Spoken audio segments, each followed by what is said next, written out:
Salut, on se retrouve pour une nouvelle vidéo, toujours au Japon, toujours à Tokyo, et aujourd'hui on fait une petite pause dans les parcs d'attractions avant les dernières destinations les plus magiques de notre voyage. Aujourd'hui, petite visite dans la ville de Tokyo avec 4 destinations à découvrir, c'est parti!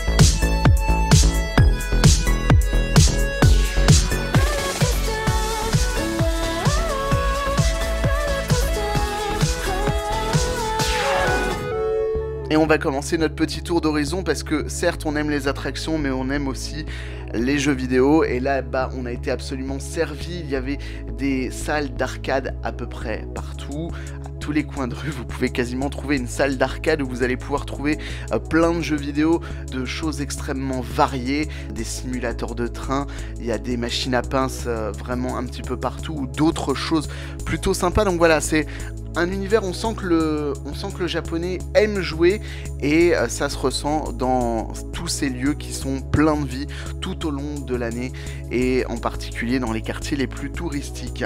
L'autre secteur qui est particulièrement marqué par ce monde du jeu vidéo mais également de la high-tech, c'est le quartier d'Akihabara, où vous avez notamment plein de magasins d'électronique. C'est vraiment un quartier qui est quasiment consacré à ça, où vous allez pouvoir acheter pas mal de choses. Alors attention, il y a des choses effectivement qui valent le coup, notamment sur ce qui est goodies ou encore certains mangas. Avec la détaxe, on arrive à peu près à des tarifs qu'on pourrait trouver sur internet, donc je sais pas si c'est forcément le lieu et le moment le plus approprié pour acheter de l'électronique, mais en tout cas voilà, si vous voyez des choses, n'hésitez pas non plus à vous faire plaisir.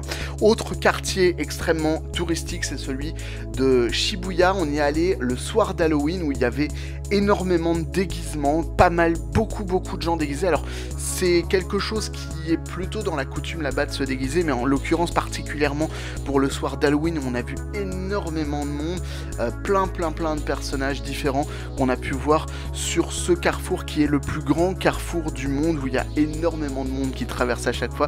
C'est une vraie expérience justement de se prendre ce carrefour qui est en diagonale au milieu de la route. Vous pouvez traverser à chacun des côtés comme un carrefour classique, ou alors en diagonale. C'est vraiment quelque chose de plutôt sympa et à faire au moins une fois lors d'un voyage du côté de Tokyo. Autre expérience, la première que l'on a faite du côté de Tokyo, c'est le Robot Experience. Alors c'est clairement le truc cliché touristique par excellence, mais on y a passé un plutôt bon moment. Après un petit pré-show avec une chanteuse et un musicien au look nous rappelant les Daft Punk, on a pu voir ce spectacle où se mêlent chant, danse et également d'immenses chars de robots. C'est plutôt joli à voir, c'est très coloré, c'est vraiment dans le cliché qu'on se fait du Japon, quelque chose de très amusant, de très festif, et franchement c'est absolument à voir si vous avez un petit peu de temps. Allez donc dans ce Robot Restaurant. Pour ce qui est des choses plus classiques, nous sommes allés voir des temples. Alors il y a un temple en particulier qui est un très gros temple de Tokyo, où il y a pas mal de choses, pas mal de boutiques ambulantes un peu autour.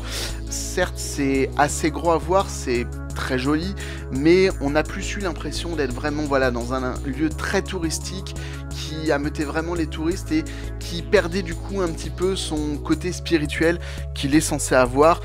Dans ces temples notamment, vous allez pouvoir lire votre avenir grâce à des petits bâtonnets qui sont dans des boîtes en aluminium, voilà, que vous tournez comme ça et vous ressortez un bâtonnet. Ça vous donne un cycle que vous allez rechercher dans des tiroirs, et puis pouvoir prendre un papier sur lequel votre bonne fortune est inscrite.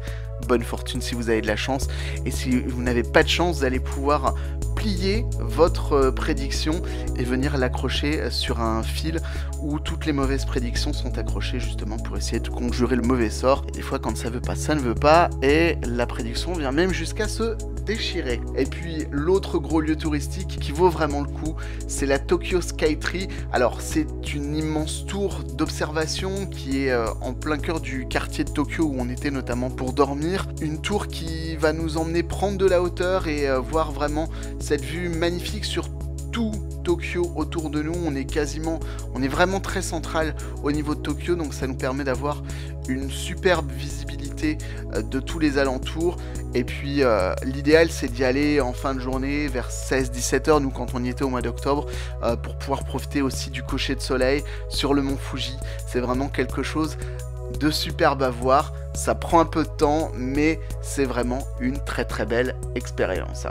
Voilà pour ce petit tour d'horizon de Tokyo, j'espère que ça vous a plu. N'hésitez pas à me dire si vous êtes allé à Tokyo, si vous avez vu d'autres choses, si vous avez envie d'aller à Tokyo et ce que vous avez envie de voir là-bas. En tout cas voilà, on se retrouve très vite pour une nouvelle vidéo d'Alexcitation des parcs en Asie. Salut!